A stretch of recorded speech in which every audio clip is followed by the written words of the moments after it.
Welcome to This Explainer. Have you ever played a game where you and your opponent are playing by completely different sets of rules? Well, today we're dissecting the ancient strategic hunt of tigers versus goats to see exactly what happens when brute force meets swarm tactics. Take a look at this structured grid right here. Sitting at the very apex of this mountain-like structure are three fearsome tigers. And down below, on the left side of the grid, a lone, brave goat has just made his first move onto the board. I mean, just by looking at this setup, you instantly feel the tension, right? This isn't an equal fight at all. It's a predatory hunt.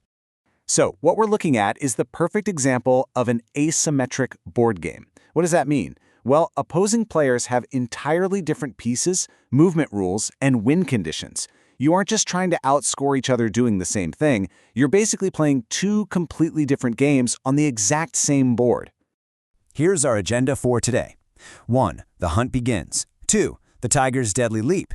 3. The goat's trapping strategy. 4. Different boards, different battles. And 5. Mastering the asymmetry. Let's get right into it with Section 1. The hunt begins. Understanding the UI and setup. Now, this entire match essentially hinges on the number 5. That counter at the top isn't just a score, it's really a ticking clock. The Tigers must hunt down exactly 5 goats to instantly end the game. That is their singular, bloody objective. On the flip side, the goat player draws from a reserve of 15 pieces, but instead of starting with all of them on the board, they deploy them one by one onto any empty black node. It's kind of like a slow, methodical invasion, starting from a state of total emptiness. Moving on to Section 2, the tiger's deadly leap. How predators strike. Okay, let's break down the exact anatomy of a capture because it's super specific. Step 1. The tiger must be directly adjacent to a goat, connected by a drawn line on the grid. Step 2, and this is absolutely crucial, the node directly behind that goat, continuing along that exact same straight line, has to be completely empty. Step 3. The tiger literally leaps over the goat, landing in that empty space, and boom! The goat is removed from the board. Check out those straight lines connecting the nodes. A tiger can only move along these specific paths. So if a goat gets placed carelessly, leaving a vacant spot immediately behind it, the tiger leaps. The predator's whole game is scanning these geometries, just waiting for a fatal slip-up. Which brings us to Section 3, the goat's trapping strategy, survival through unity. So how do the goats survive? The answer lies entirely in this phrase, strength in numbers. The crazy irony here is that goats have absolutely zero attack mechanics. They cannot capture or eliminate tigers. No way!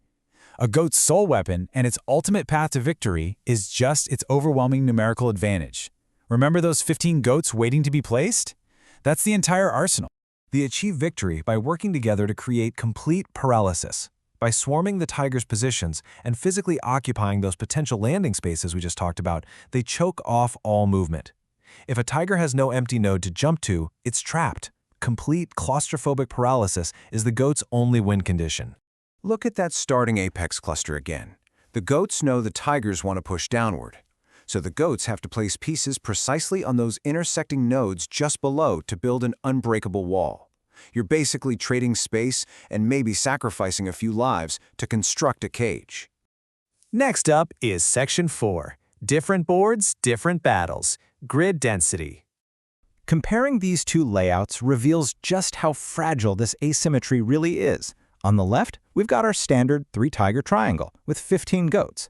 But on the right, that square layout introduces a 4th tiger in the corners. And to keep the math fair, the goats are immediately bumped up to a 20-piece reserve. Plus, that second board introduces these dense crossing diagonals. It's a massive geometric puzzle. For tigers, this means exponential attack vectors. But for the goats, it actually provides more intersecting nodes to plug up the gaps. Every new line fundamentally rewrites the spatial logic of the game. Finally, Section 5, mastering the asymmetry, the strategic clash. Let's sum this all up. On one side, you have the tigers. Their playstyle is inherently aggressive, constantly leaping and capitalizing on the smallest mistakes to hunt for those 5 quick kills. On the flip side, the goats are playing a completely defensive, unified game. Their placements are slow, deliberate, and swarming. They aren't trying to kill, they're trying to suffocate and induce total paralysis. So knowing the mechanics, exactly how the tigers leap along those lines, and how the goats work together to close the net, which side would you choose? Would you rather unleash the predatory power of the tiger or orchestrate the brilliant unified trap of the goats? Thanks for joining us for this explainer, and we'll see you next time.